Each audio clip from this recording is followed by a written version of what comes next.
আমি 21 বছর বয়সে বিয়ে করছি, তখন আমি কোনো কাজও করতাম না। আমার আব্বার কাছে কান্দাকাটি শুরু করে দিয়েছে, আব্বা বিয়ে করবো বিয়ে করবো। তুমি আমার কাছে কইছি, আমার কাছে তোর আব্বার আমি করতে পারবো না। পরে আমি কয়েকদিন আমার কাছে কইছি যে কাজ হয় না, পরে আমি আব্বারে গেছি পাগলাম টাগলাই করছি, কিছু বিয়ে করে দিয়েছি আলহামদুলিল্লাহ।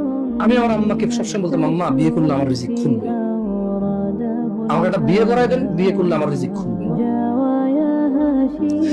এরপর আবার আমাকে যখন বললো যে তুই মাত্র 21 বছর বয়স, তুই এখনো কিছু করস নাই, নিজের পায়ে দাঁড়াবি, চারটা চারটা বেড়ে বললো যে তুই কি পাগল, এখন আমরাও বিয়ে করি নাই, কিন্তু তো বড়।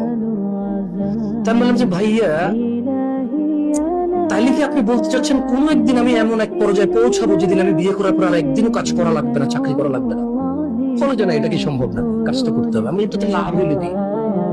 আমি এখন বয়স 21, 6 বছর পরে যাই বিয়ে করে, তারপরও কাজ করতে হবে। এখন আমি বিয়ে করবো, এখন কাজ করবো, সমস্যা কোথায়? আমি এখন বিয়ে করে এখন কাজ করবো।